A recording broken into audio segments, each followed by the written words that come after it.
আসসালামু আলাইকুম। কেমন আছেন বন্ধুরা? আশা করি আপনারা সবাই ভালো আছেন। আমি ভালো আছি আলহামদুলিল্লাহ। আমি সব কিছু করছি, মনে করেন এদিকে পুলিশ স্টেশনে যাই দুবার আমি ইয়ানি কমপ্লেন করছি। কমপ্লেন করে ওরার কাগজপত্র লেখা হয়েছিল, তারপরে কয়েকদিন আমাকে কল টল করি, তারপরে ওরা সব হয়ে গেছিল। আর বিচার হয়েছিল, সব কিছু হয়েছিল। টাকা দিব বলে ওরা পলাই গেছিল শেখ হাসিনার সময়। শেখ হাসিনা পলাই গেছে। এখন এই হরতাল মরতাল মনে করো আমি আজই তাক দেশে বসে আছি। আমার কোনো ইনসাফ হয় নাই। আমি জানি না আর কি করার আছে। আমার সব কিছু প্রুফ আছে, আপনারা তো দেখতেছেন। এদিকে আমি সব কিছু ছাড়ি দিছি।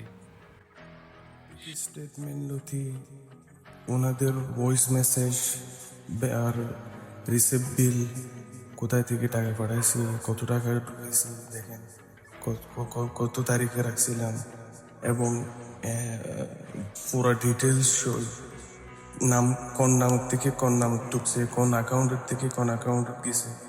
আমি যে নাইমোর অ্যাকাউন্টটা ইউজ করতাম ওটার প্রুফ এগুলো সব দেখেন। ওই আমাকে হোয়াটসঅ্যাপে টাকা পাঠানোর পরে আমাকে যেটা রিসিপ্ট দিত, ক্লিনশিট, ওগুলো ছবি রাখছি।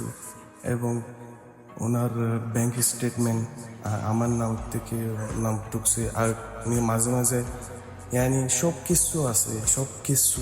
এখানে তো এমন নয় যে এমনি একটা কথার উপর কথা বলছি।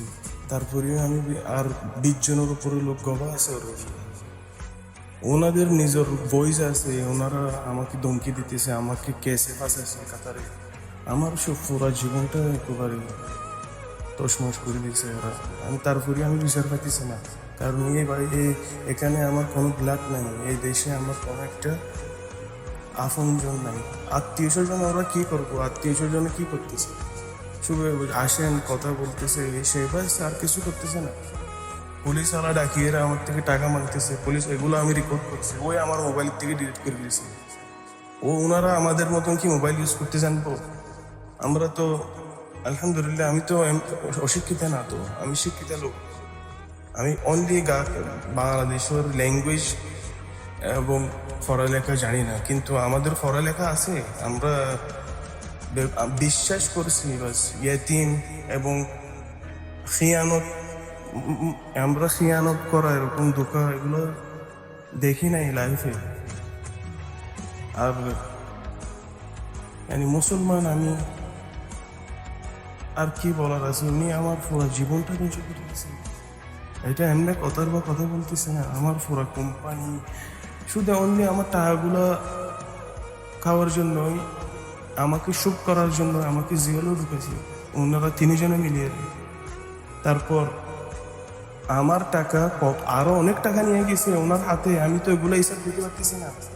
ওর হাতে আরো অনেক টাকা আছে আমার, আমি এগুলোর হিসাব দিতে পারবো না, কারণ ওগুলোর কাগজপত্র না। যেগুলো কাগজপত্র আছে এখানে ওই এগুলোই আমি। তারপর এগুলোর ফরিও আরো টাকা আছে ওর হাতে, এগুলো আমি হিসাব দিতে পারতেছি না। কেমন লোক এগুলো? কোথায় থেকে আছে এরা? বাংলাদেশের লোক কাতারে, ওরা কোনো কষ্ট পাইতে দিই না। আমার হাসে আসলে আমি পুরা চেষ্টা করি, পুরা সমাধান করে দিই ওনাদের। এখানে আমার দেশে আমাকে কেউ হেল্প করতেছে না। এটা কোন ধরনের হিসাব? ওনারা জিওলো হতো আজকে, ওরা দেখেনি আয়েসি করতেছে, আমি দেশে রাস্তা রাস্তা হয়ে গেছি। আমার কোনো ইনসাফ পাইতেছে না। আত্মীয় স্বজন সবাই সুখ করে বসে রয়েছে, উল্টা আমার থেকে টাকা গায়ে বসে রয়েছে। আস্তাগফিরুল্লাহ, হাসবি আল্লাহু নি'মাল ওয়াকিল। আল্লাহ তো বিচার করবোই একদিন এরা। বাট আমি যদি বাসাতে বসে থাকলে আমার রিজিক আমার দরজা বাজছে, এরা আমার বাসাতে আসবে। এই যে লোকটা, এরা তিনটা লোক, ভাই নাই ওর, ওনাদের মাই, এরা তিনটা লোকে একটা লোকের সাথে আমার সাথে জুলুমি করে ধোঁকা দিয়ে আমার পুরো জীবনের খামারিগুলো চলে গেছে। ওর হাতের যেগুলো টাকা আছে এগুলোর আমি খরচ দিতে পারবো না, কারণ এগুলো কাগজপত্র নেই। যেগুলো কাগজপত্র আছে কমসে কম আমাকে আমার এগুলো টাকাগুলো দিতে হবে।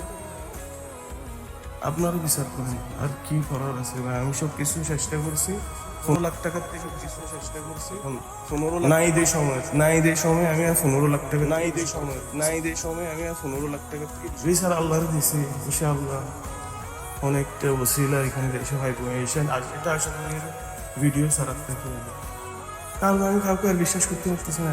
যেখানে যে ওখানে আমার সাথে হরানি করা হবে, টাকা পয়সা মিথ্যা বলে টাকা পয়সা নিয়ে যাবে, না হলে হেল্প করবো বলে আমাকে হোটেলে ফেলা রাখে। আমি হোটেলের বিল দিয়ে আসি, ওনারা বাস আসি খাওয়া দাওয়া করে চলে যাই।